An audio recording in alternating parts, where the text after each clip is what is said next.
This is our physicist's thoughts on the brown dwarf. And as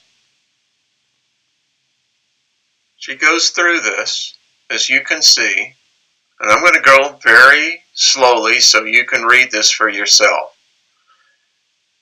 The admission is, yes, this was a glitch in the system, whatever it was, yes.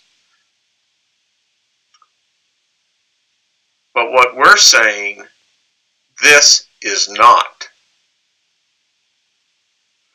Figure 1, the image is provided by Secchi of a strange object as it first appeared on November 16, 2016. It appears at different times for the different stereo A detectors. Figure 2 shows an image of the Sun provided by Secchi via the EUVA-A171A detector at 2:14 UTC on October 17, 2016. And here we got the image, right? Goes on to write, figure 3 shows on the left the same figure as figure 2, reflected vertically and then rotated by 90 degrees to the right. On the right of the figure 2 is the stereo A HI1 image showing the large object that first started appearing on November 16, 2016. The two images have the closest possible timestamp. Images from exactly the same time were not available. Notice that both images have the same outline. The peaks in the Sun's corona in the image on the left are clearly seen in the same relative positions in the image on the right, indicated by red and yellow arrows. Jets in the corona also appear in the same relative positions indicated by the green arrows. My conclusion is that an image of the Sun was superimposed on stereo A images that do not usually show the Sun. It is possible that stereo A's detector were designed to provide these images separately, but that they are not usually shown to the public. The fact that an error occurred and these images were blended with the images that the public gets to see is therefore a wonderful opportunity to further study what is going on with our Sun. And here you can see. Okay? Let's continue. Figure 3 on the left of the same image of the Sun provided by Secchi from November 17, 2016 from 2:14 UTC, reflected vertically and rotated to the right by 90 degrees. On the right, the HI1A SREM image of the strange object, also from November 17, 2016 at 2:49 UTC. Comparison of the two images reveals that the strange object is the Sun.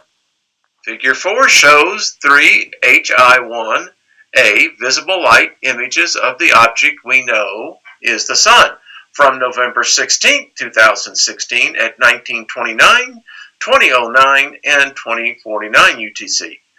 In the 2049 image on the right, we see a large spherical object in front of the Sun.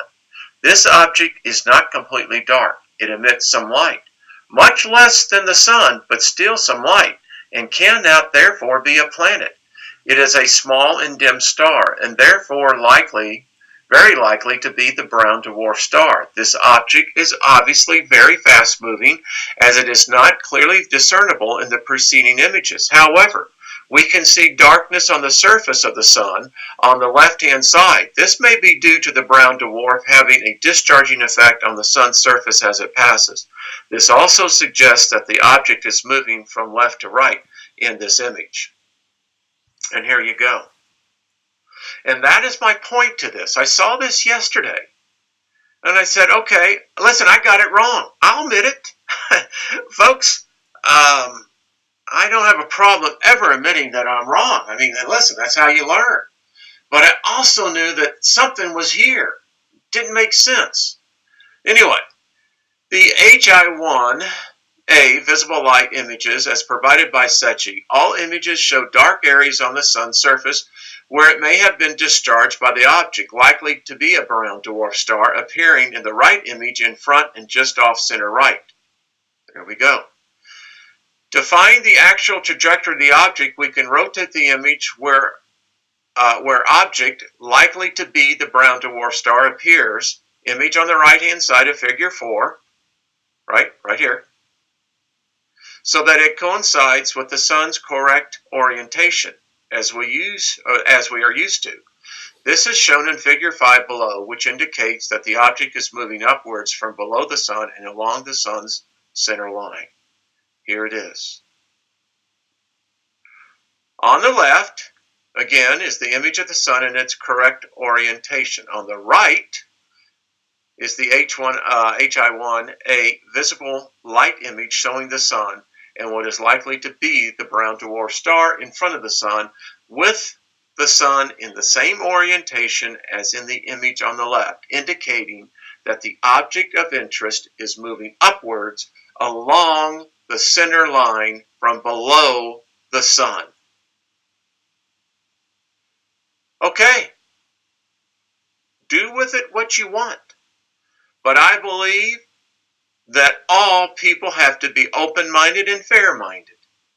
And it wouldn't be the first time that there has been a statement made that later had to be retracted. None of us are perfect, and none of us are experts in these areas.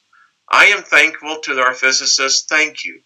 Thank you for taking the time and giving another perspective, of which I happen to believe. I do. So I'll close it out here. Again, everyone has an opinion, but I am telling you, I believe we have clear evidence that the brown dwarf is in our solar system. Okay, guys, we'll end at that.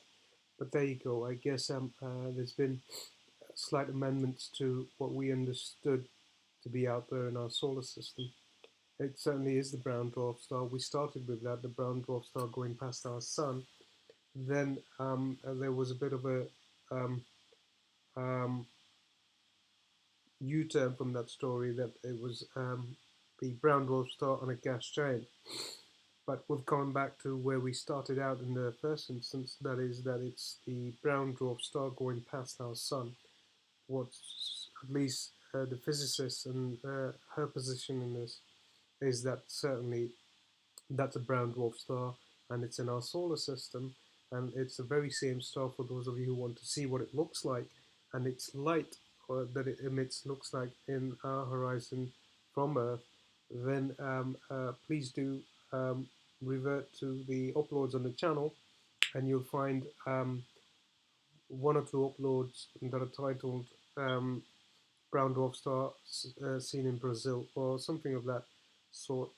Certainly on the channel there's many clips showing that celestial body in the horizon and in our skies.